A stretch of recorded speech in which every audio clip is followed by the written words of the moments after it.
engage in a conversation.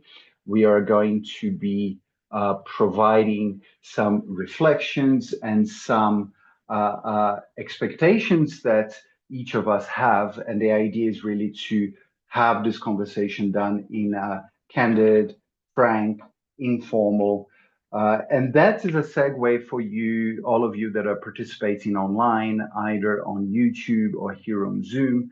If you have any comments or questions, feel free to use the chat function throughout the event. We will have some specific time at the end for Q&A, but because we're doing in a conversational tone, we should be able to bring some of these questions also earlier. Let me then just introduce our speakers. I see three of the speakers here. One we're still waiting to join at the moment.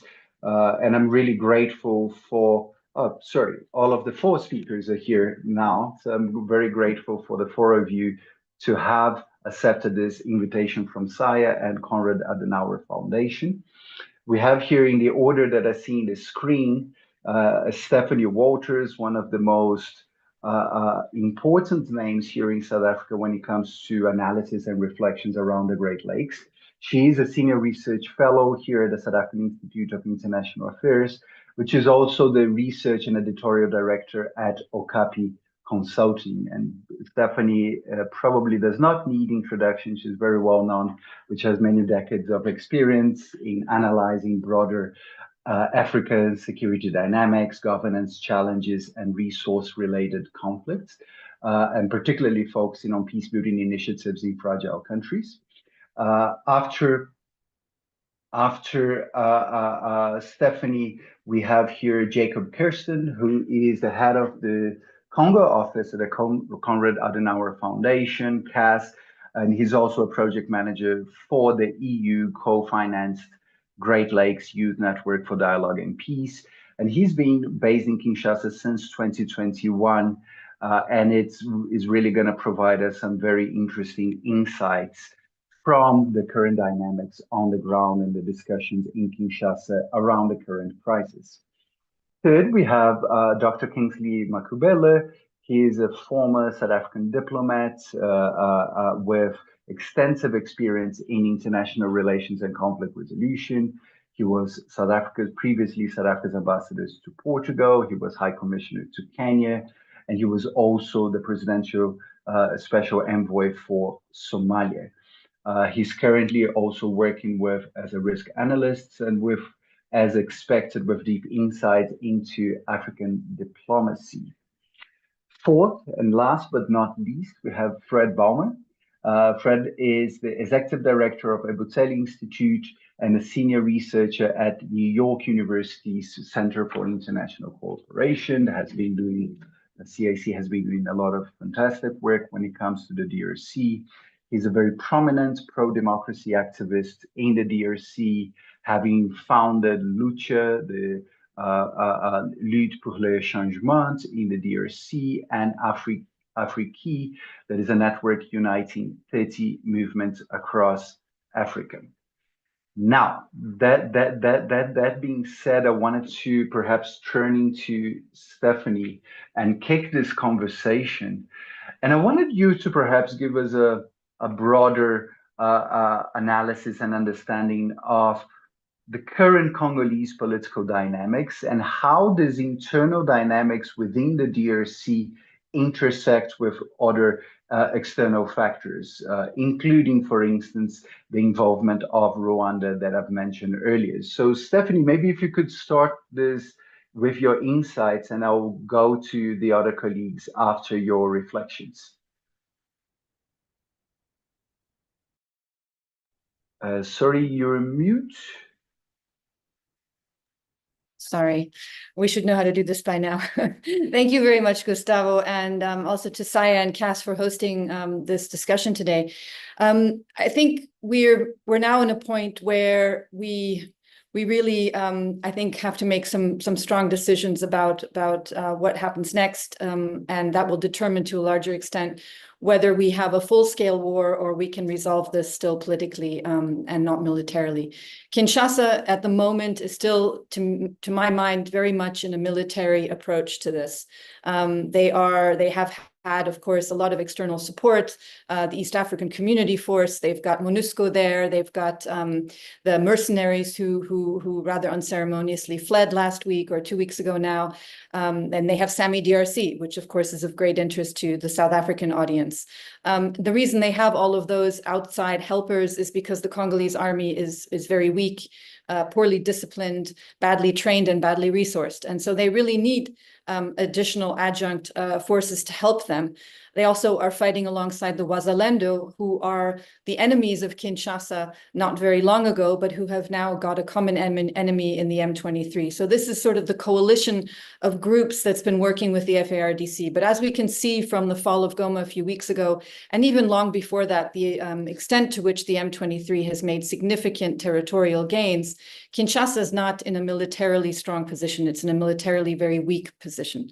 And so the fact that Kinshasa still seems to see that as the primary avenue to resolve this is difficult. It's not very useful, and I think in some ways it means that we are going to have greater difficulty trying to resolve this. Kinshasa is also still saying that it won't negotiate directly with the M23.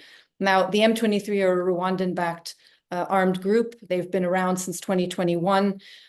Since that time, and I'm sure Fred and Jakob can say more about this, there's been an increase in anti-Rwandan sentiment in the DRC as a whole, and we've seen some very regrettable comments coming from the government, but also from the general population. What this means is that it's politically difficult for Tshisekedi to engage with the M23, and that has always been his argument.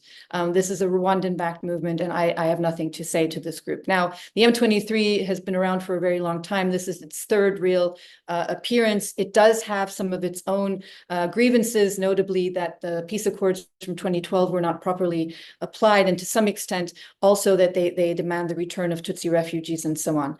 I think we've reached the point now where Kinshasa has to negotiate with the M23. They now control huge amounts of territory. They control the provincial city of Goma, where Fred is from, so he will know very well what a terrible trauma that is for the people there, and they're heading towards Bukavu. Obviously, that increases their leverage, increases their negotiation abilities. We haven't seen international actors cracking down on Rwanda significantly enough to end the current march on Bukavu. The ceasefire didn't hold for more than 48 hours. And so we need, I think, in my view, Kinshasa to come to the table with the M23, but also for international actors to speak plainly and to address very clearly in the different processes the role that Rwanda is playing. So I hope that's helped. I'll leave it there so as to let my colleagues also chime in. Thank you. Thank you very much, Stephanie. And I think you bring some important points. And I think one of the first issues you mentioned is looking into the crisis as a political crisis. And that requires political movement and political capital that is being spent by different actors, including Congolese actors. And I wanted to use this perhaps as a segue for you, Jacob. And you are in Kinshasa at the moment. You've follow those situations. Of course, the crisis recently, and as presented by Stephanie, is very much on the other side of the country, North Kivu, in Goma, very far away from the conditions that are happening in Kinshasa. And I wanted to ask you that, how do you see these dynamics within the country where historically the separation between the East and the Western part of the country had major impact in political processes, is in understanding, but to what degree the recent escalation can really tip the government, can tip Congolese in terms of pursuing a credible process of reducing the violence and identifying and finding ways of achieving sustaining peace.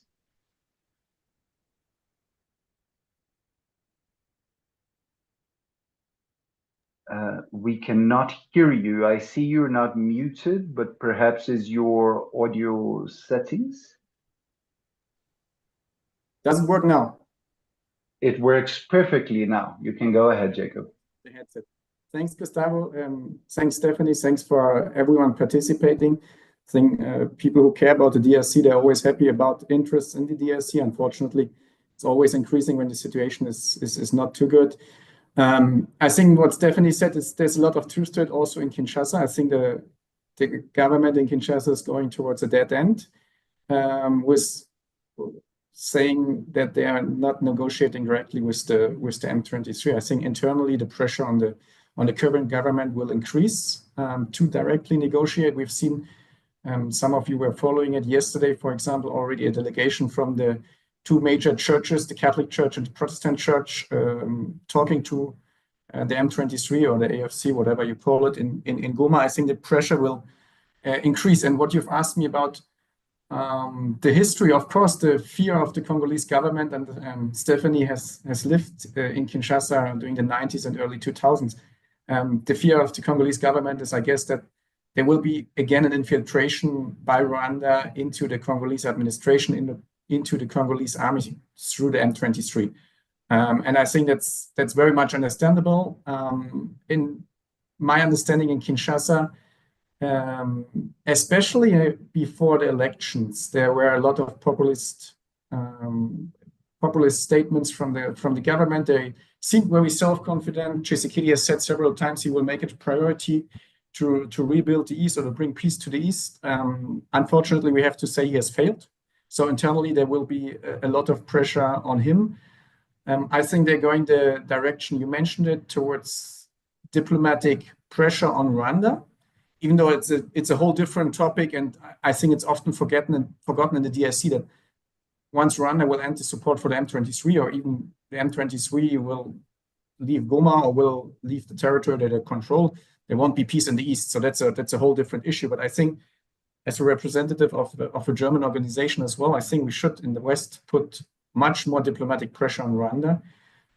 I think in order to keep legitimacy with our African partners, with also legitimacy with partners in general, not just in Africa, but into the UN systems, for example, into international law. I think it's very important to put more pressure onto Rwanda, because I think no one can deny it anymore that Rwanda is backing the M23, except Kagame maybe. But I think so internally there will be more pressure, much more pressure on the government in Kinshasa. We have seen 2 weeks ago already the protests which ended up in lootings in Kinshasa. Many people were reminded of the 90s when a lot of lootings happened two lootings happened actually in Kinshasa back then. So I think the time is very critical at the moment for the Congolese government, and they are looking into the diplomatic era to put more pressure on Rwanda, even though, and this is often forgotten, as I said, there's a huge responsibility. Stephanie mentioned the Congolese army, for example. There's a huge responsibility on the Congolese side as well. And during the discussions currently in Kinshasa, I think this is often forgotten because there's no military solution to it. The Congolese army is too weak, and we can see it every single day. Yeah, maybe I will leave it with that for the moment. And look forward to hearing from the others. Thanks so much. And I was going to ask Ambassador a question now, but I think it would perhaps be important to bring Fred here, because you're from the DRC, as Stephanie mentioned, you're from the east of the DRC. And I wanted to perhaps ask you similar questions to what I've asked Stephanie and Jacob at the moment. If you could provide your reflections as a Congolese activist that has been working on many of these issues and analysis, to how do you see those dynamics at the moment? What are the different actors into play? And perhaps I think this Rwanda question that it keeps being mentioned, if you could reflect particularly for our audience that may have a more limited understanding of why is Rwanda so involved in the Eastern DRC? And then Ambassador Kingsley, I will come to you after, because I wanted to ask about some of the regional responses here. But let's start with you, Fred.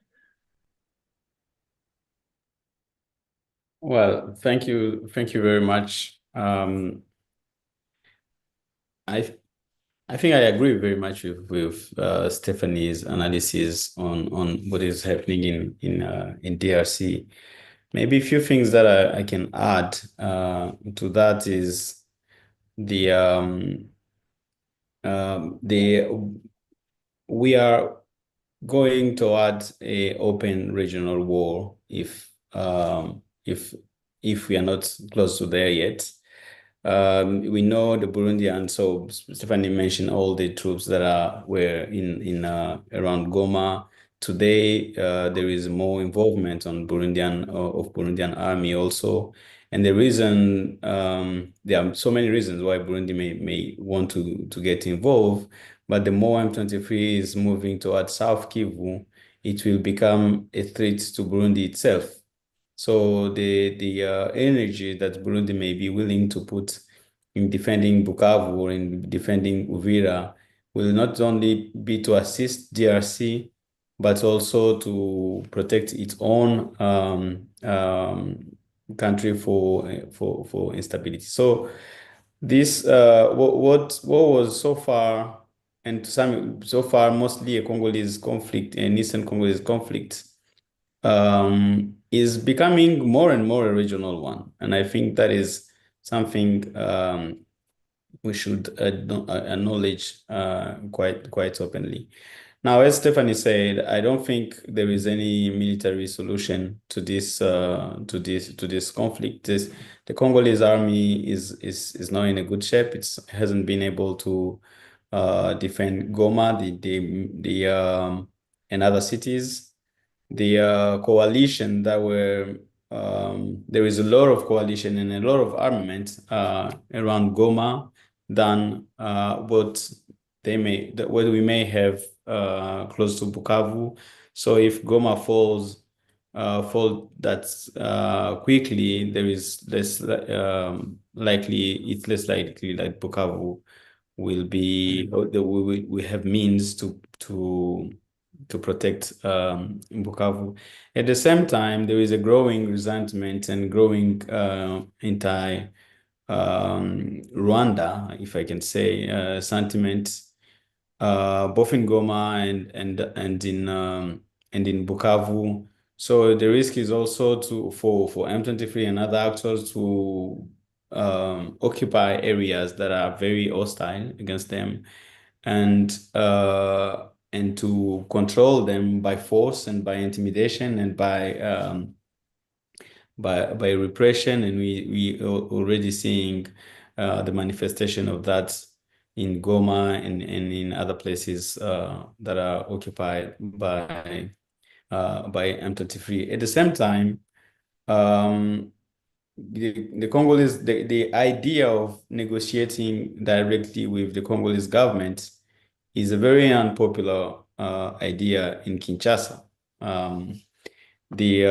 For many reasons, for historical reasons of the inability to like the previous negotiations and their inability to prevent future conflict, but also for the fear of infiltration, because the Congolese, like all the talk end up in brassage and mixage, so bringing more rebels in the Congolese army, and that has been a very popular subject in DRC for a long time. The people overlook all other structural issues in the army and tend to explain everything by the fact that the army is infiltrated, which is probably true, but I don't think it's the only reason of the failure. And I think the idea for this government, and also for the last government, of not negotiating with M23 is also lied in the belief that M23 does not, despite some of the genuine demand that they have, their military power is explained by the support that Rwanda is providing to M23. And the part of the discourse is also the discourse of Rwandan government. So for the Congolese perspective, they have to discuss with the Congolese government need to discuss with Rwanda directly, and not with a proxy of the Rwandan government, which is not the position of Rwanda and the Eastern African community, which is pushing more and more for a direct negotiation M23. We see this week that the churches, the Catholic and Protestant church, are trying to put in place a Congolese-led political process, but that process is being seriously attacked by people close to the ruling ruling political party in Kinshasa, and I think it's very likely that the Tshisekedi government will try to distance itself more and more for that process. And maybe if Bukavu is about to fall or something like that, that may change the way the Congolese government is positioning itself. But so far, the response to the military loss is popular mobilization and not a propensity to go to dialogue. So that is what I can say on why is Rwanda involved. I think there are so many reasons. The most many people try to limit it on the whether mineral resources, but I think even if minerals are a very important point of the conflict in this region, they are not the only one, and probably also not the most determining factor. The argument of going after FDLR has been used for the last 30 years.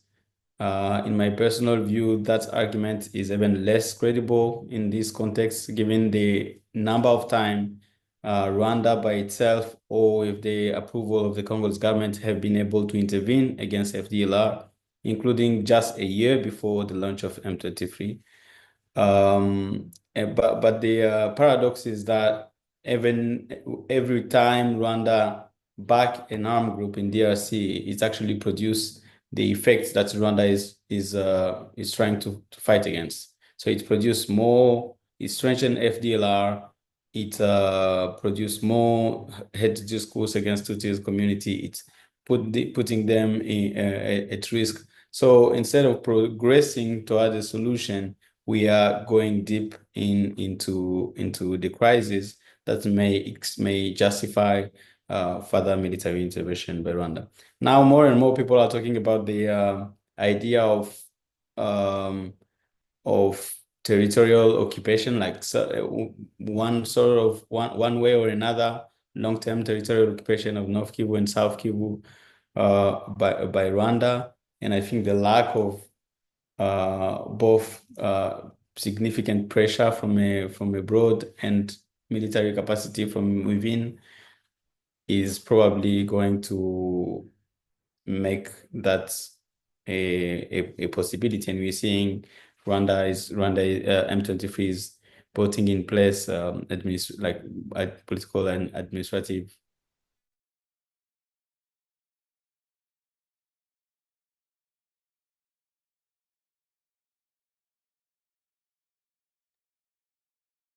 Okay, we seem to have lost Fred there. Our moderator is also experiencing some technical difficulties, so I'm just going to quickly step in and guide the conversation further. I'd like to turn to you, Ambassador Kingsley.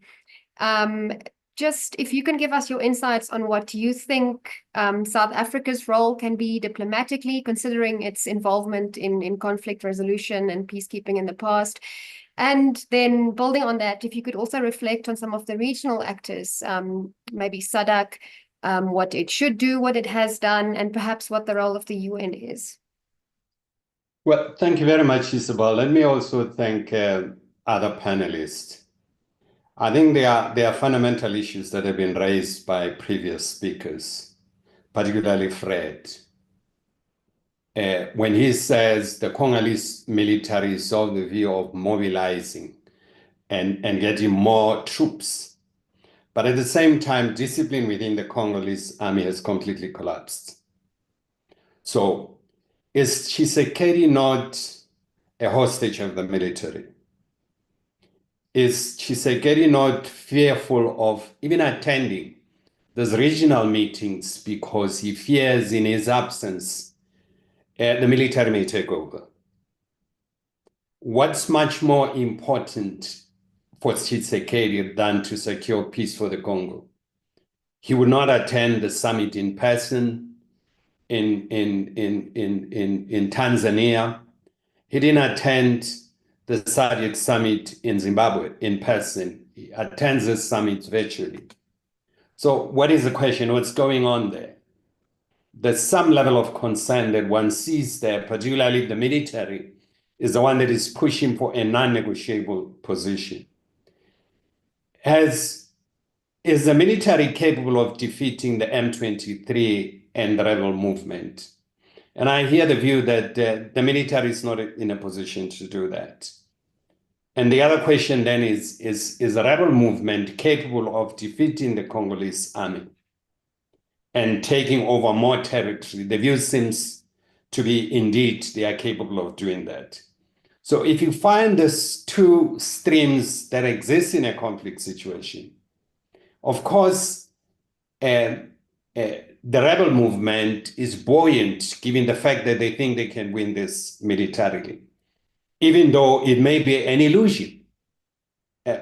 Listen, in the literature of conflict resolution, you can resolve conflict by actually let one of the forces involved get defeated. But the view that is being raised here is that a military solution has been unworkable, particularly in a protracted conflict like the DRC, that the sources of conflict keep on changing. And people are not addressing the root causes of the conflict in the process. They are looking for short-term solution. I think countries like South Africa can play a major role, and I'm afraid South Africa and the SADC, they adopted a view that that's why the semi-DRC was conceptualized, that they can go and neutralize the M23. I hope by now they've learned a lesson that that's not possible. They should have spent more efforts in persuading Tshisekedi to sit down with the M23 and find a solution and find a real compromise that would integrate the M23 into the armed forces. You know, this idea that the integration of the M23 is an infiltration in Kinshasa. Kinshasa needs to disuse itself of such a view and understand that M23 is a part of the conflict, and the integration of part of M23 in the broader Congolese society and in the armed forces is fundamental to sustain a long peace. I mean, I've seen reports yesterday by the UDPS, the ruling party, that they are not going to negotiate with M23, and they should not do that. They are using foreign forces to try to fight their battle, to fight the military battle, which is not winnable. So what should diplomatic effort be directed to? I think SADC needs to put more pressure on Tshisekedi to sit down and honestly negotiate with these armed groups. Now, meanwhile, Tshisekedi is losing control of the Eastern DRCs. It's not, and I agree with Fred and other speakers, it's not only the Rwandese government that are said to be involved there. It's a whole concept of war economy that attracts all sorts of role players, the warlords that have emerged that provide security to mining companies and provide their services there. So they benefit. There are different people who are benefiting from this war economy. And it makes it much more difficult to find a solution if you don't address the root causes of the conflict. And I think the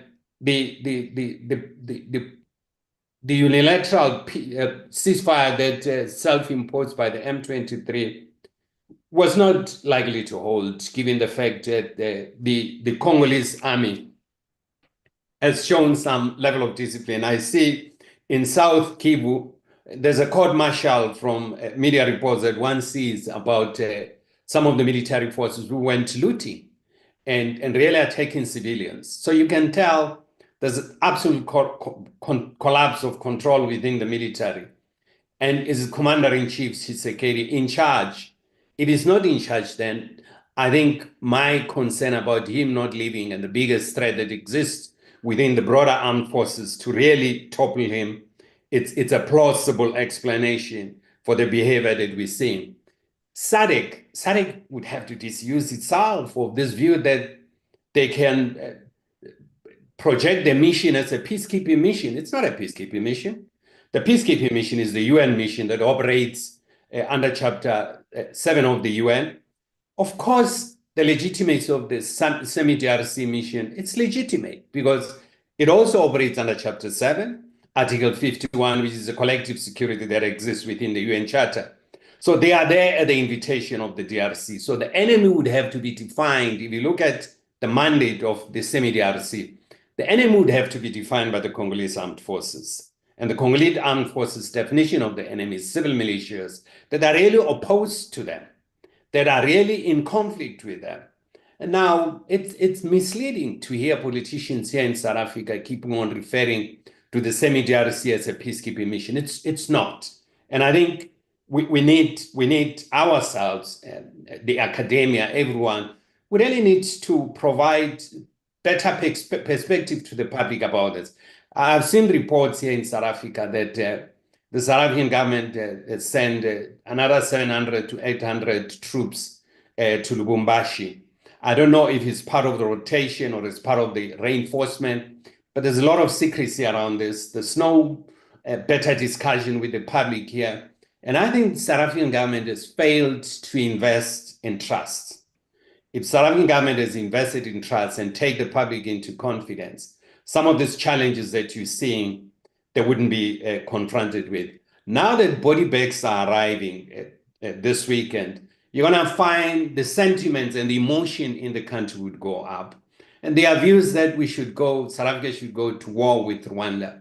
I think it's very misleading to hear public figures and very influential people in society speaking about war. I don't know if they understand what the war is, but the emotions are going to go high. And I haven't seen any strategy by the government to address precisely this issue. Let me conclude, Gustavo, by the decision that we're taking in Dar es Salaam last Saturday. When they've taken a decision to look into tasking the chiefs of defense to set up modalities for ceasefire, which I assume would include cantonment of militia groups, which is a decision that was taken by the East African community, the cantonment of militia groups. So they are going to do that. But really, is that going to be sustainable in the absence of a negotiated settlement and the agreement that the cantonment would take place fairly, and militia groups that are aligned to government would also be included? Is government in Kinshasa buying some of these issues? These are issues that are making this conflict to keep on changing goalposts on a daily basis, and that's where the challenges are. I think for now, Gustavo, I would stop there. If there are any other issues, one would come in at a later stage. Thank you very much. Thank you so much, Ambassador. And you mentioned something that I think is very important, this idea of the root causes. What is really the conditions that created or sustained this conflict? And a lot of our colleagues in the audience have asked that. So I actually wanted to turn back to Stephanie to almost like take a step back on these ideas of the root causes, the ideas of what types of solutions. And Stephanie, two of our participants here asked different questions, but in line with the same thing. And I think what both are asking is, what is really the causes of this conflict? Because someone here asked, is there a dispute over who benefits from DRC resources? Would that be one of the root causes or one of the causes that sustain that conflict? And the other question that we got here is particularly when it comes to the ethnic dimensions of the conflict in Eastern DRC. So I wanted to get your reflections, Stephanie, about those two conditions, but in a broader sense, what do you really think are those key conditions and factors that create the escalation of violence, but those that are also that sustain it, that helps it to be sustained for a longer period? Thanks, Gustavo. I think if we just go back a little bit in time to see what triggered this particular reemergence of the M23, I think it tells us a little bit about what some of the root causes are. the M23 reemergence in 2021 followed this initial period when Tshisekedi became president of re-engagement between Kinshasa and Kampala and Kinshasa and Kigali. There was this idea that those relationships could be improved. I think that probably the approach was a little bit on the shallow side. There was a desire to see sort of a quick improvement, and it was a useful political success for Tshisekedi, who otherwise at that point was still rather hamstrung by the Kabila majority in parliament. And so some of those relationships worked and others didn't.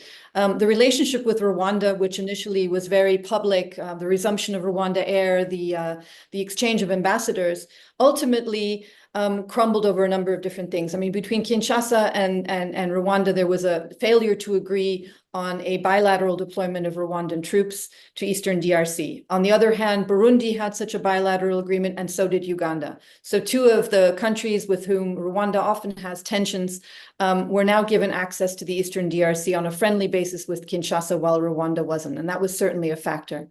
I think also, in general, the growth of influence, if you can see it that way, of Uganda, the joint operations, Operation Shuja against the ADF in the northern part of the northeastern part of the country, and then also the construction of roads down towards Goma, also by the Ugandan government, and to some extent also, I think, the entry of the DRC into the East African community. Those were a lot of moving parts, I think, that Rwanda wasn't very happy with. And so if we look at some of that, I think we can understand that, you know, and I want to say that while this is all happening, the minerals are still flowing to Rwanda. The minerals are still flowing to Uganda. So even though there are these somewhat changed relationships, the point I'm trying to make is that we didn't need the M23 to reemerge in order for Rwanda to access resources. That's not what this is about. Obviously, they are very useful. They are a great income generator. And Rwanda does benefit from a huge illicit trade in Congolese natural resources. I mean, it's an exporter of coltan, but also gold. But if you look at, for example, where the M23 are now, they're not in gold mines. That's not the primary objective. Rubaya, the mine, was taken over after 2 years of conflict. So I think we need to be very clear about that. It plays a factor. It's a factor also in armed conflict between the different local armed groups. And I'm sure that Fred and others can say more about that as well. It's a factor, but it's not the driving factor. I think, as Fred has said, there's a real desire to control key parts of North Kivu and South Kivu by the Rwandan government. The M23 have been setting up parallel administrations. They've appointed a governor for Goma. And this is sort of a long-term plan that Rwanda has had. It's implemented it, if I can put it that way, in different ways. For a long time, Kinshasa almost allowed a de facto occupation or influence sphere in Eastern DRC, and some of that was achieved precisely by integrating CNDP, which is the precursor to the M23, troops into the Congolese army. And I think that's where the reluctance really comes from, is that integration of the CNDP, which was never really an integration because the command and control structures were never really broken up, is something that allowed the Rwandan government to continue to control Eastern DRC for a very long time. And when there was an attempt to break away from that, that's actually when we saw the 2012-2013 crisis reemerge. So I think we have to conclude that there's a long-term ambition that Rwanda does have to exert influence and to some extent even exert a presence in Eastern Congo. That's clearly a very important aspect. The regional rivalries also play a role in this. Uganda and Rwanda, in the very, very first war that had a regional nature, of course, in 98 to 2002, cooperated, and in the war also to overthrow Mobutu, cooperated. They had a common goal. They then started to fall out precisely over resources, but also over some other different aspects of what they wanted to do. So there were tensions already in that relationship. We had the city of Kisangani becoming a war zone as Ugandan and Rwandan soldiers shot at each other in 2000. And that relationship has always been a key player. We also have, I think, very clearly the internal dynamics of these countries, of Uganda, Rwanda, and Burundi, which is now on a different side in this particular conflict, playing themselves out in Eastern DRC. Obviously, the weak governance in that part of the country, but also the presence of armed groups, the perpetuation of conflict, make that a useful place from which to set up armed groups that are against the Rwandan, Ugandan, and Burundian government. We're seeing that Burundi, for example, one of the reasons it's deployed is because there are rebels that are fighting against the Burundian government in Eastern DRC. So a lot of these conflicts are exported to Eastern DRC and then play themselves out there. And I mean, there are many other reasons. Obviously, Uganda also has an interest in the resources.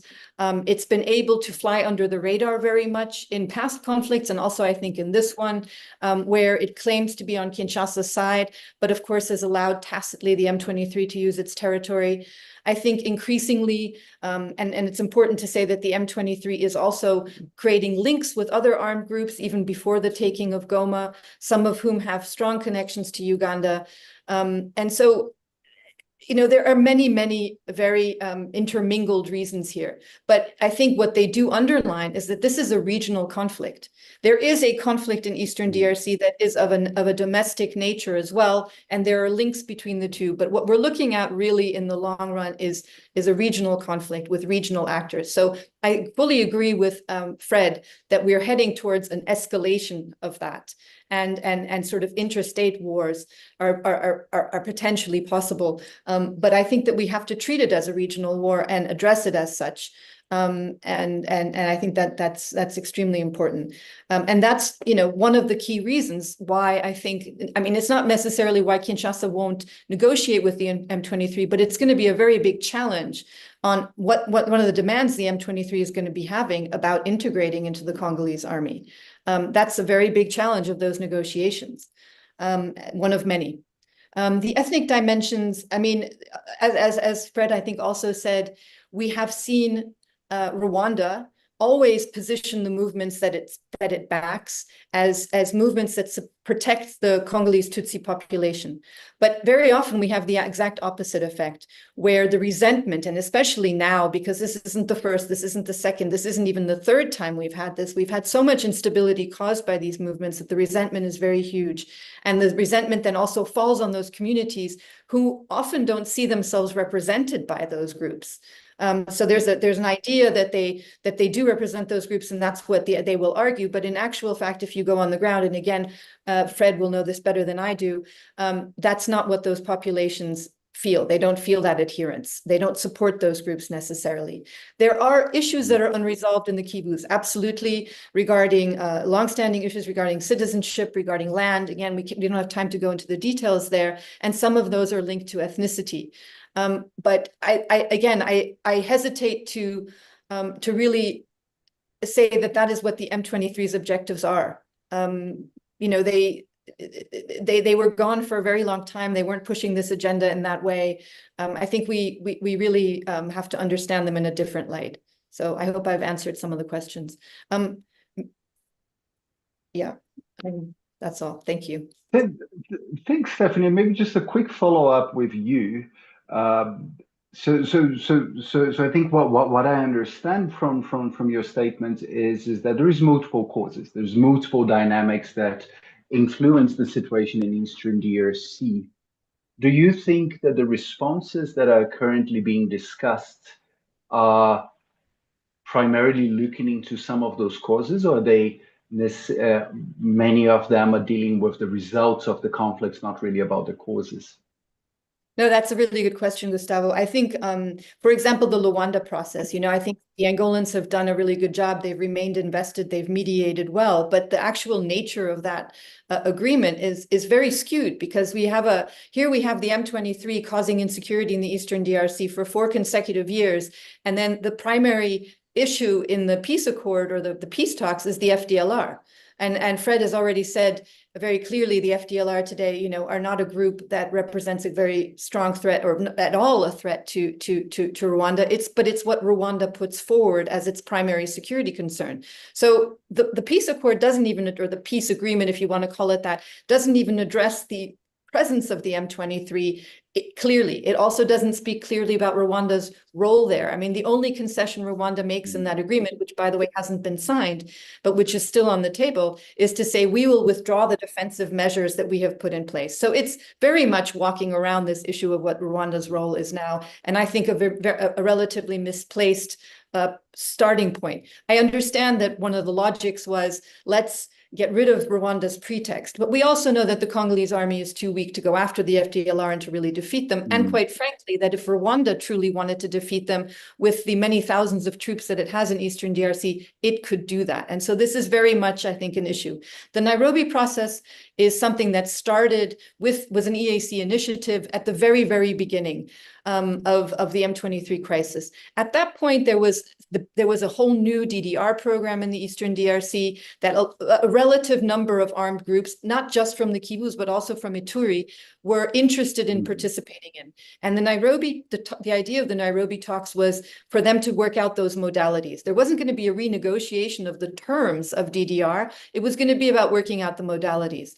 M23 was going to be part of that. As we know, they never participated because Kinshasa excluded them from day one. But to try and restart the the Nairobi process at this point, when you have so much conflict in the East, when most armed groups are engaged on the opposite side of the M23, to me is very much out of sync with the reality. It doesn't mean that there doesn't need to be a dialogue at that level at some point, but I wouldn't say that that's an absolute priority now. I think we need to deal with the acute crisis that is regionally driven and try and find long-term solutions to that. And then we can, of course, we have to have that layer of talks between the Congolese armed groups and Kinshasa.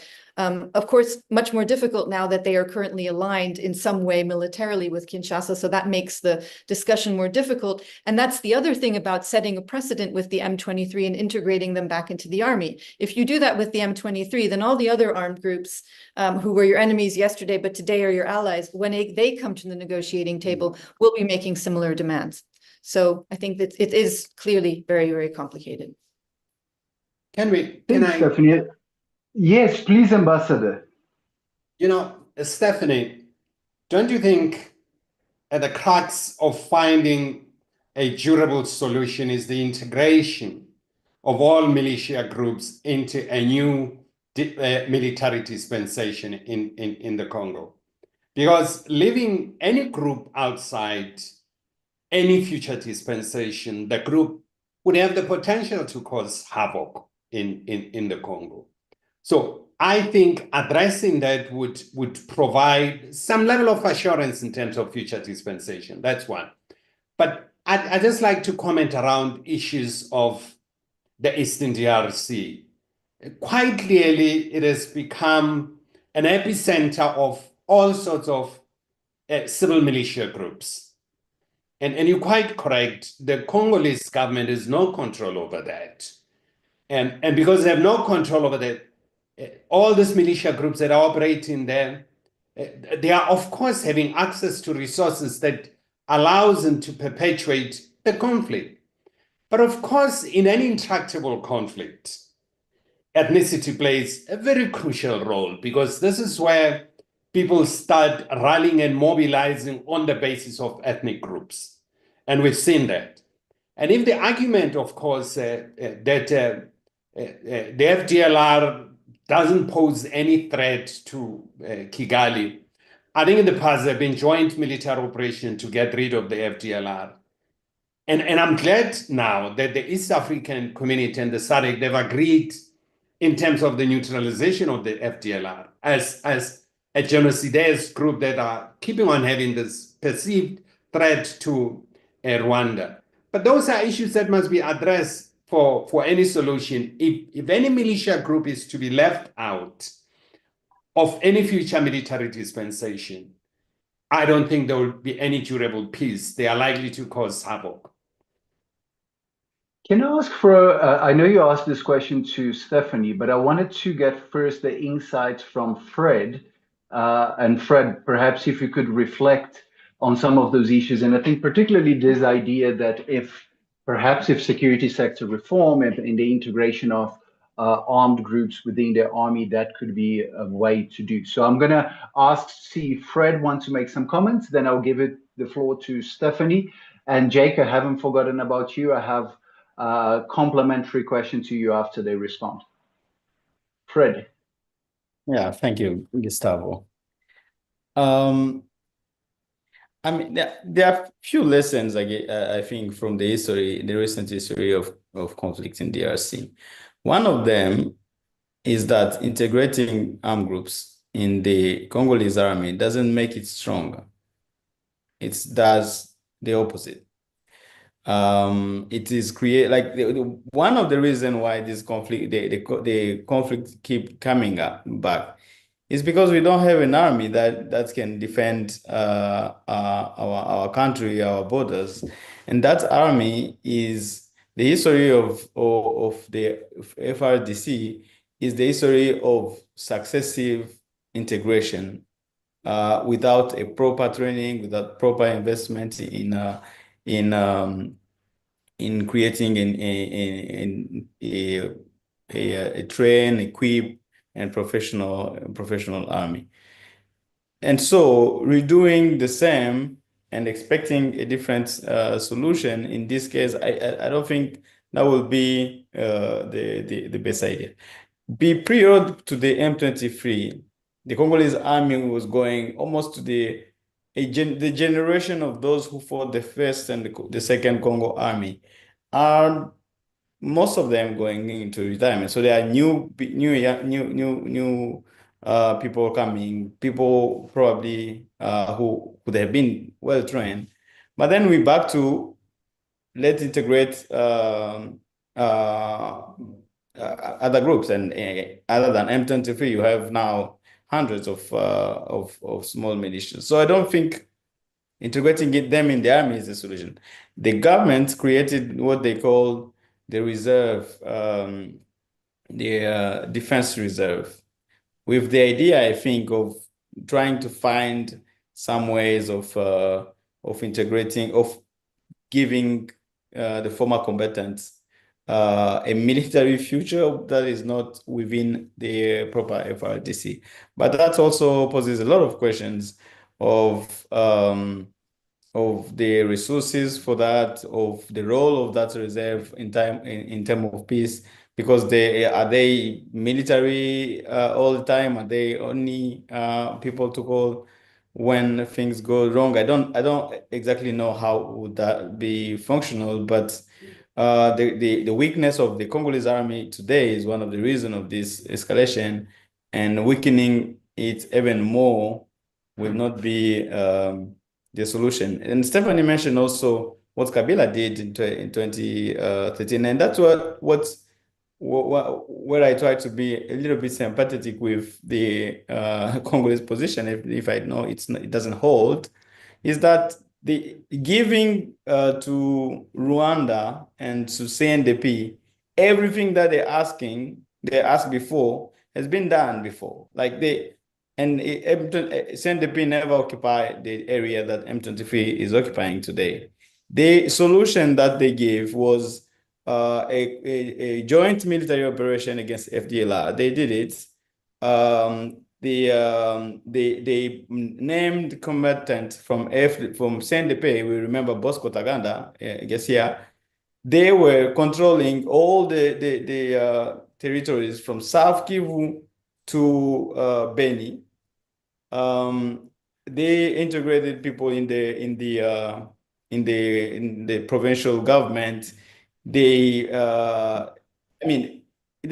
was in 2013, the former Ugandan foreign minister did a report of evaluating the implementation of the M23 report, and it's actually very interesting to see how far both party went in implementing that agreement. But it didn't prevent Rwanda or M23 to start a war and to start it again recently. So probably, and I'm not a diplomat, so I won't speak on the side of the ambassador. But I feel like at some point, people need to bring on the table the real question, and not, and maybe not, this is a very not diplomatic thing to do, but the things that I keep coming up doesn't seem to be the things that explain the recent escalation. Because, and another thing that I will add, in terms of concessions between Rwanda and Congo, I don't know if any president in the past have given to Kagame many things that Tshisekedi have given him, in terms of business, access to business, in terms of military intervention in 2019 and 2020, in terms of pushing for asking Rwandan company to invest in Eastern, but also in Kasai, in Kinshasa. But if all that wasn't the solution, what is the real issue? Maybe at some point in some of those closed doors, people have to ask the real question.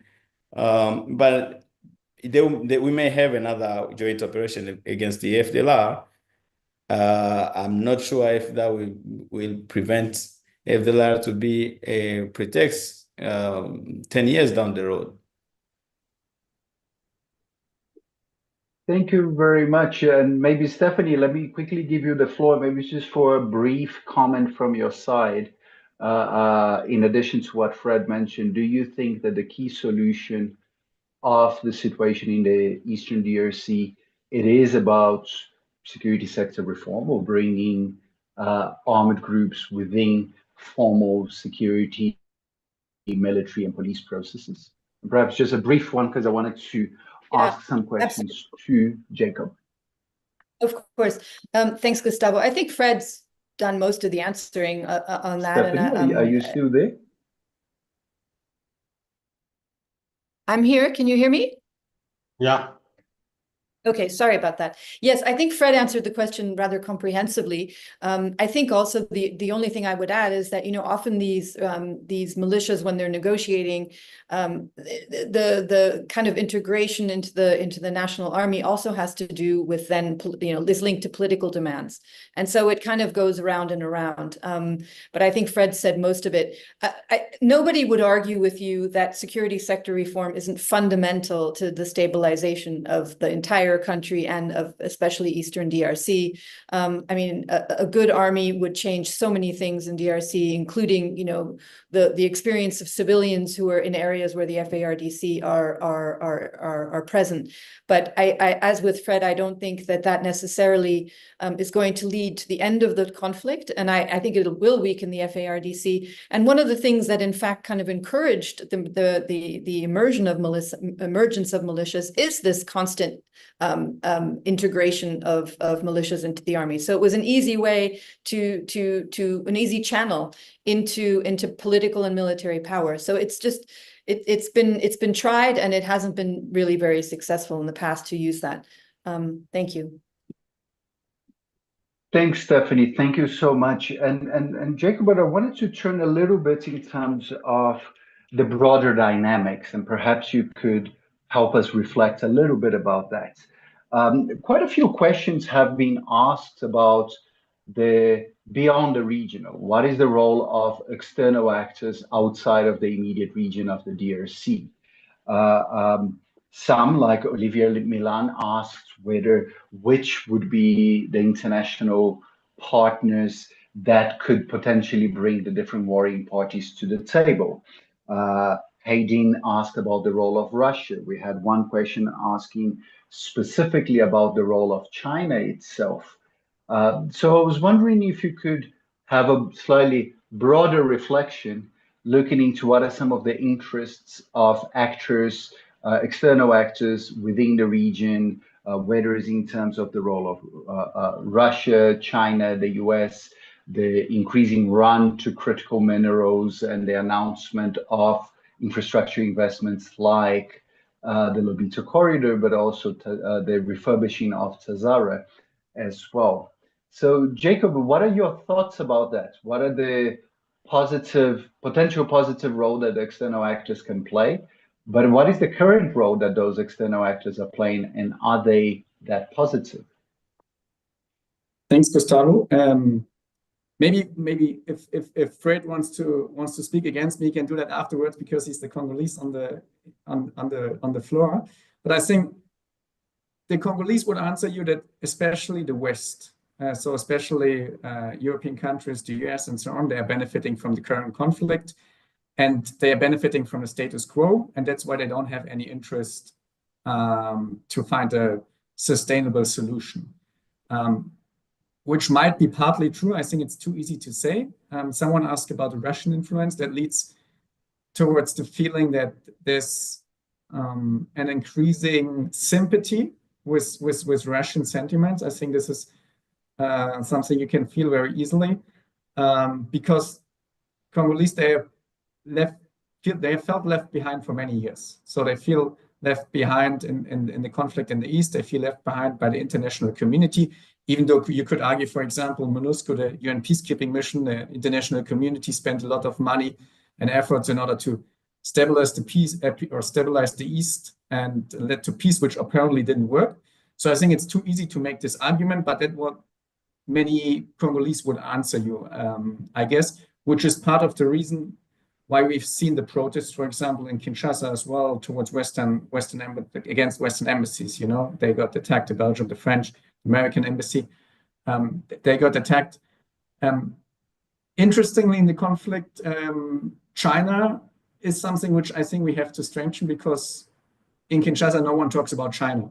You know, they have a new ambassador now, and they said, yeah, we condemn what Rwanda is doing in the East, but you can see that the expectation to act, even though the situation in the world is changing, is almost always towards the West. So the expectation is that the West must act, the US must act. You could bring in the current US administration, for example, compared to the crisis of M23 in 2012, 2013, where Obama apparently called Kagame himself and asked the M23 to leave. But you can see that the feeling is there that the West must do something. And if we don't want to lose sympathy also in the DRC, I think we should act. And I'm trying to advocate for this on the German level, of course, on the European level. I think they have a point once they're saying, for example, the Congo, when it comes to the Russian war in Ukraine, the aggression in Ukraine, we want you to vote with us, for example, in front of the UN General Assembly. But now that we have the issue, and we have had this issue for many years, you seem to not care that much. You seem not to care about it that much, and you don't seem to be interested in us. Part of the reason, I think, is also that, of course, Rwanda is a very good partner for the West. It's much more easy to do business with Rwanda. There you don't have many issues which you have in Eastern DRC. For example, if you're an international company, let's say, what is always the argument, you want to export minerals. It's very, very, very difficult in the current situation to do this in Eastern DRC. Of course, what you would do is go towards Rwanda, because they have more or less rule of law. It's much more easy to do an investment. You have the insurance from the government, and you can, at least in terms of, for example, investments, trust on it. However, the European Union, and I think the Minister for Foreign Affairs of the DRC is doing a great job. She's advocating all over in Brussels. She will be at the Munich Security Conference today and tomorrow, advocating for more understanding of the Congolese case. And I think, as I said before, in order to not lose credibility in the West, we should act. We have leverage, especially with Rwanda. If I talk about Germany, Rwanda is a partner country of one province in Germany. We have very good contacts with the Rwandese government. We have, I think, a relatively good reputation still in the DRC compared to the French or the Belgium to a certain degree. And I think in order to not lose credibility, we should act, even though at the end it's a conflict which needs to be solved, first of all, on the Congolese side, which we talked about security sector reform and so on and so on. Good governance is part of it as well, and on the regional level. So at the end, the answer or the final solution, if you want to put it like this, can't come from the West, can't come from the US, or can't come from Europe, but we can facilitate and use our contacts. And I think we have leverage on both sides. The European Union as much as Germany in this specific case as well. Thanks. And maybe let me jump to Fred. And I think, Jacob, you mentioned this, and I think it's an important reminder in terms of ownership and sustainability of processes. How do you see, Fred, the same situation in the DRC in terms of the positioning of Eastern DRC within a broader global geopolitical competition? What is the positive or negative role that countries like the United States, European Union, countries like China, countries like Russia, what have they played? And do you have any hope for a positive role that they can play in terms of ensuring that the current level of escalation of violence is not only reduced, but it's also provides a path towards a more sustainable peace within the region? Well, there are many countries in the West and probably in the and other countries, China and others, Qatar they have leverages on both actors. They had and they have leverages on Rwanda, especially in this case. The Rwandan budget is depending on aid, like 30% at least of the Rwandan budget. Rwanda invests a lot in terms of reputation. I think that in tourism, in being an international hub, and Rwanda value its contribution to peacekeeping in many aspects. But so at some point, I think action like pressure on Rwanda, whether via sanctions or via cutting aid, may be effective. But I think we are going to a time where some of those actions that may have been effective 2 months before or a year before may be less effective. I don't think putting a name of Rwandan official on the sanction list today will change very much the reality on the ground. And as much as the M23 is advancing, it will many countries like in the international community, that we call it that way, will have to use stronger tools to pressure Rwanda, because the effects on the internal dynamic in Eastern DRC may change completely. Another thing that I think need to be taken into account is that as M23 advance, and Stephanie and I and many others have been saying this for a long time, at some point the conflict in the East will merge with the political tension in the rest of the country. And at that moment, it will not be only about the Eastern DRC, it will be a complete instability of the country. So we have a small window of opportunity to pressure both Congolese government and the Rwandese government to stop, like the Rwandese government to stop its support to implement a ceasefire, and maybe to sit on the table, because in a month or in few weeks, these conflicts may take a complete different shape, and the tools that may have been effective today will be even less effective. The responsibility of the West is also linked to the, emotional and a memory of the 30 years of war and the role that the West may have played to reinforce one country rather than another. And so even if sometimes it doesn't match very much with the current positioning of Germany or France or of Belgium or the US, the Congolese opinion is willing always to name them as the responsible of what is happening, also because of historical reasons. And even if China does anything or does not do anything to support DRC, they are not the one who will be held to account. Very interesting. And Ambassador, I wanted to turn to you now, and there's been a couple of questions here in the chat about the role of different regional organizations in terms of the African Union, the East African Community. We spoke quite a bit about SADC. But Rolf Pretorius asks quite an interesting question. And I'm paraphrasing that. I hope I'm paraphrasing this correctly. But fundamentally, what I understand of his question is, why SADC, with such a prominent role, and not the African Union or the East African Community, both in terms of how the process and decision making is done and why certainly, and not certainly, but why does SADC has a more prominence at this stage than other institutions. But it also has to do with the issue of membership. Considering that the DRC is a member of both the East African Community and of SADC, but Rwanda is only a member of the East African Community.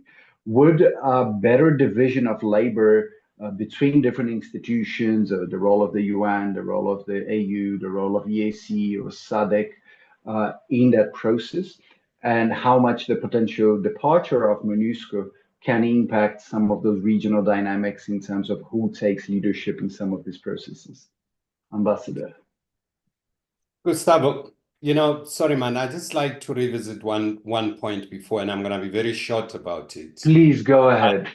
Stephanie and Fred have spoken about this, the whole security sector reform.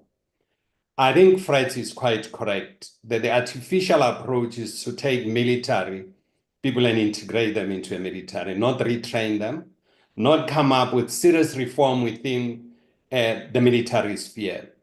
I think what I've seen in my life, in Burundi and everywhere, the issue is once you create cantonment, you look into the reintegration of people back into the society. Not necessarily anyone who's been in the military would end up in the military, and retraining of those people. Some of them would have to be trained in to become artisans and so on. But you cannot just leave them and not retrain them and reintegrate them back into the society. And I think the SADC has taken an approach now, or the joint summit of the SADC and the East African Community. They've given this task to military chiefs. And I'm afraid military chiefs are going to look into the whole military thing. The reintegration, it's a big package and requires a lot of resources. And I think that's what needs to be mobilized, Fred, in my own view. The resources to help the reintegration. That's how you're going to cut the vicious cycle of conflict. That's one. But, when the AU was formed, Gustavo, there was an agreement that there must be harmonization of RECs, that you cannot belong to multiple RECs and so on. And that has never worked. And part of the problem that we have now, Tshisekedi can cherry pick what he wants. The East African Community, actually, they refuse to when they deploy their military, to let their military go and fight militias. They saw themselves as peacekeeping force. Because of that differences, he decided, let them leave. Then he opted to go for the SADC. So they cherry pick what they think works for them. And I think the summit that was held in Dar es Salaam, it's good in terms of harmonization of approaches. But the problem is that these RECs are not providing funding. I mean, you had all heads of state who met in Dar es Salaam, and they are not dealing with one issue of funding. And these are heads of state who can take a decision to say, this is how we can fund this whole process. You're going to have a stalemate. There will be a big mobilization of funding from around the world for demobilization or whatever military chiefs will come up with. That's where the big challenge is. Now, the harmonization would help moving forward, Gustavo. But I think RECs and the AU, they have a bigger role in terms of silencing the guns at a strategic level. But they need to really fund it from member states. Member states have no appetite to put funds, and that's where the problem is. And everything that they put in place collapses immediately because of funding. Very, very interesting. And I think the discussion on funding of peace operations and whether it's peace enforcement or peacekeeping have really been at vogue in the last couple of years, and including perhaps potential discussions that this can trigger into the Security Council after the resolution of December 2023 that finally creates a little bit more of needs and expectations in terms of how financing of African peace operations can be divided. We have around 15 minutes before we close. So what I'm going to be doing is that I'm going to go back to the original order of our participants, and I'm going to ask you some of the questions that is being presented here. So let me start with you again, Stephanie, because some of the questions are very specific to a South African context. We've had questions asking about and Steve here from SIA asked whether you believe that this SADC mission to the DRC, whether it achieved anything, and if so, what? Of course, there's a follow-up question there asking whether South Africans, the South African soldiers will be sent back. And perhaps this links to a broader question that Shireen Mukaddam asked Stephanie, that is, what is South Africa's plan of engagement? What is the game plan when it comes to DRC, but also how different structures within South Africa beyond DIRCO, but also including DOD, how they have operated that, and what can we expect from South Africa moving forward? Thanks, Gustavo.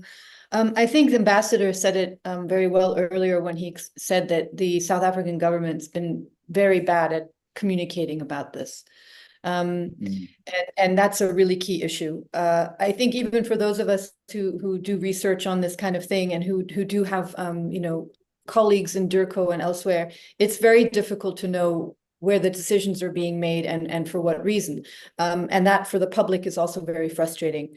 I think also it's interesting because, back when there was the Bangui debacle in 2013, I remember being very surprised at just how little of outrage there was about the deaths of those soldiers.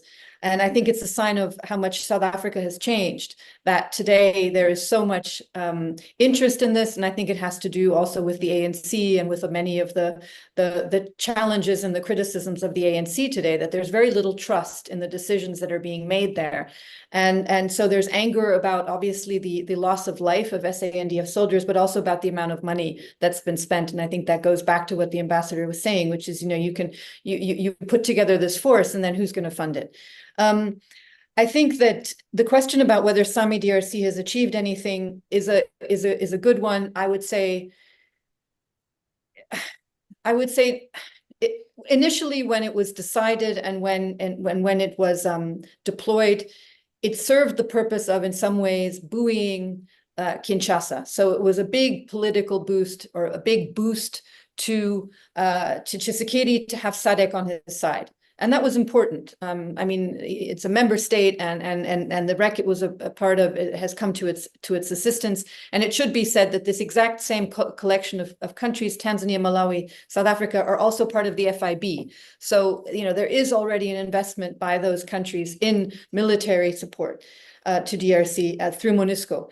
But I think SAMI DRC, if I can be honest, went in there with the idea that this wouldn't be very difficult, that it would be straightforward.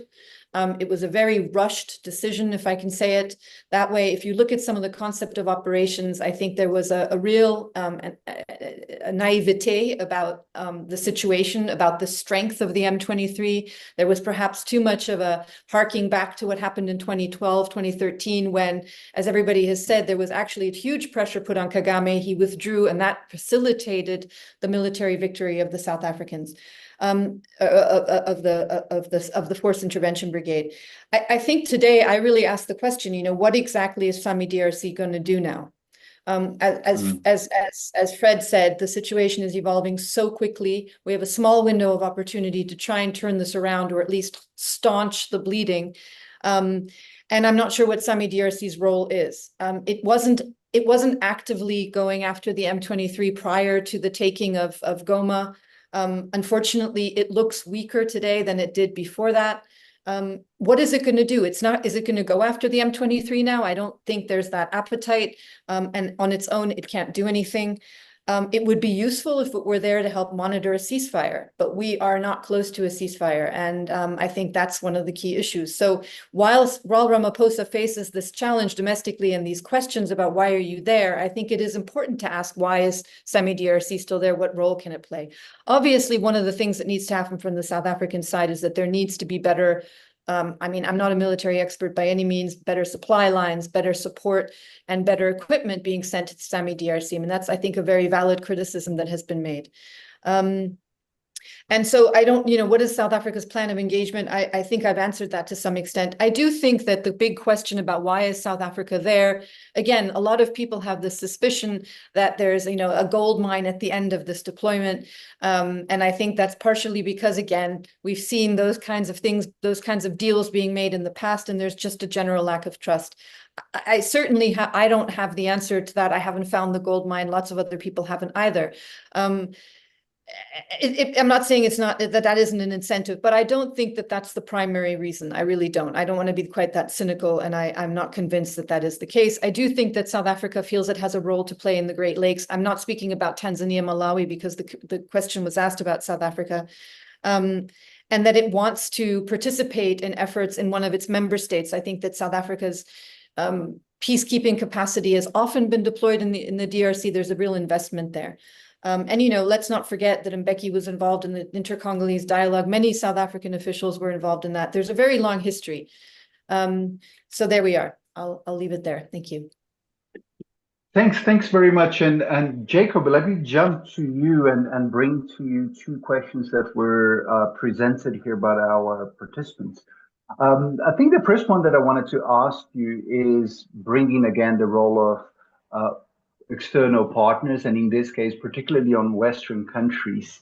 And let me read the question here because I think it can bring some interesting reflections. What would we say is the new or emerging role of the West in Africa, particularly if we look into the challenges that France has had in the Sahel, and how does it change the geopolitical calculations, and how these external countries would be looking into Africa, and something that you briefly mentioned, but perhaps to reflect on this potential loss of credibility that many Western countries have. The second question here is from Michelle Small here from the University of Witwatersrand, that she's asking that to what extent is the crisis has also to do with the failure of including commercial entities from across countries that are involved in the East, particularly when it comes to security and mining. And the question here is, should they be included in a potential peace process in terms of looking to achieving and identifying commercial consensus to support the peace process? Ambassador Kingsley looks forward to it. Yeah, thanks. I will give you the floor just now, Ambassador. Yes, please go ahead, Jacob. You can comment on it afterwards. Regarding peacekeeping mission, I just wanted to mention, of course, it's not regional, but the MONUSCO used to be the most expensive peacekeeping mission in the world. So there was money also for peacekeeping mission back in the days. There. Regarding geopolitical calculations, yeah, I don't think it's the role of the West to tell Africans what to do, or it's the role of European countries and tell Africans what to do. So I think at the end, it has to be regional agreements. It has to be. I think it's a very positive sign that many regional actors try, even though they might not do it to the biggest extent, but they are involved. I think regional, for example, the Luanda process was mentioned by Stephanie. This was a good sign. So I think it's not on the West to tell Africans what to do. I think this time is luckily over, and we should, however, be credible partners and, don't work with double standards, as many Africans have the feeling the European countries, especially France, was doing in the past. And I think my experience is that many European countries, which are not called France or Belgium, they have a relatively good reputation still on the African continent, and could facilitate to it. Regarding the second point, of course, traceability, for example, of natural resources, it's a very important issue. I think at the end, the whole Great Lakes region, and especially Rwanda and Congo, and Fred mentioned that Tshisekedi tried to do this at the beginning of his first term. Something what happened in the European Union, where you started with a regional market, integrated market. I think that's part of the long-term solution, even though it seems quite difficult at the moment. Thanks. Ambassador Kingsley, would you like to also make your remarks on that? A very short one too. Really, I think what Stephanie said really captures how the semi-DRC mission ought to be conceptualized and retrained now. If the optimism is that there will be some ceasefire and there will be a need for observers or enforcers of the ceasefire. So they will need a total different type of approach. I haven't thought about that, but it's something that I think those who are responsible, they have to start paying much more attention to it. I really agree with the question that has been raised, Gustavo, about the private sector and those who are investing there to really give a percentage of their funds in terms of the sustainability of this piece in the DRC. I think if the business sector, anyone who's involved in the DRC economy and who are benefiting into that, are to reinvest in peace, it will be very useful, particularly around the cantonment and the retraining of people and the reintegration of people back into the society and absorbing some of these people in the formal employment sector would be much more helpful. I think that's what I would contribute. But Fred, I'd like to use Patrice Lumumba's words that the Congo shall rise again. Very good, very good. And I think we're on this note, let me give the final word to Fred and perhaps to, as the only Congolese in the panel, perhaps to look forward a little bit in terms of what, based on the current situation, on the different actors within the DRC, in the region and outside, and how they're positioning themselves. How do you see the situation escalating? Do you see, and I'm bringing here to some of the questions that we're not able to ask. We had some questions that were asking, can we expect some larger regional war in the region as a result of the situation in DRC, akin to what we saw in the late 90s, early 2000s? What is the prospect of an increasing participation and engagement of Burundi within the region, especially as M23 starts getting closer to South Kivu and Bukavu and Uvira, as you mentioned. But perhaps, what can we expect of Rwanda? A lot of the questions that our audience asked us had to do with Rwanda itself. Why are they have so much political and diplomatic capital? What is the role that they playing in countries like Mozambique, and vis-a-vis the role that they play in the DRC? Can't the international community be more active towards that? So let's use your final thoughts really to try to wrap up those discussions. And yeah, Fred? Well, thank you so much. I don't know if I have anything to add to everything that we've been saying so far. I think the closest escalation is between Burundi, Congo, and Rwanda, and if anything has to be done is to prevent that from happening, because of all the consequences it can have in communities, both in Congo but also in Rwanda and Burundi. That is something we should do everything possible to avoid. I don't see the conflict reaching the point where many other armies will come and like 1996, but the fragility of the context is such as the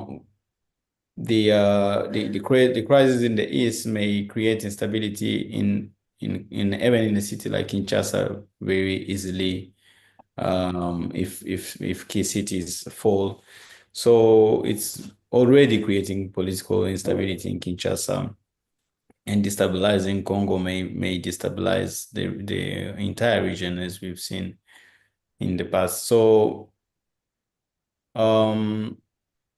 again, I think way forward is to use these small windows of opportunity to push Rwanda for concrete action of the escalation, and to push the Congolese government to sit on the table and find solution. But in trying to find solution, we should avoid going back to the same mistake that we've been making over and over in this region.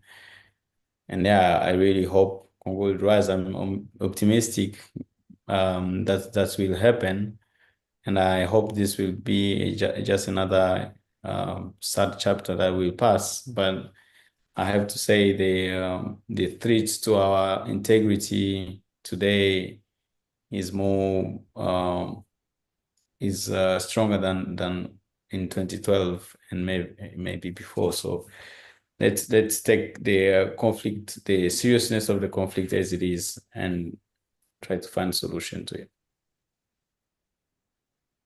Thank you so much. I'm not really going to try to summarize this whole discussion, but I think one thing that comes really vividly to me within this conversation is something that we instinctively know about the DRC, that things are complex. But I think if we look into what our four speakers were able to reflect here is that there is a lot at stake. There is a lot at stake in terms of the future of the DRC itself, the future of the Great Lakes as a region and the surrounding countries, the future of institutions like peacekeeping operations. Well, are they fit for purpose and are able to do? What is the role of African institutions? So we could develop an entire course of Africa's international relations simply based on this particular case study as it deals with all of those particular elements. And what I think was very exciting for me to be part of this conversation is really to get a sense of the different perspectives, different actors, different nationalities, different geographies, different presences, different views of the world. And at the end of the day, that some of those different perspectives help us to better understand what is happening in the DRC. And if we don't understand what is happening, it has a direct impact on our own ability of being successful. On that note, I wanted to thank first and foremost our four speakers. It has been an hour and a half that went past really fast, and that is usually a sign of something that is very engaging and very insightful. So thank you so much for accepting our invitation. But thank particularly to all of you that are joining us either live here on Zoom or YouTube, or even watching this seminar later on YouTube. Your questions, your participation really helped to frame the way in which this discussion was taken forward. I tried to at least mention all of the questions that were made, but I'm already apologizing for those of you that I was not able to fully ask your question or if I missed it. So once again, on behalf of SAIA and of the Konrad Adenauer Foundation, thank you so much to all of you for joining us, and we are looking forward to seeing you in a future seminar that SAIA will be organizing. Thank you so much. Thank you. Thank you very much. And thanks, everyone.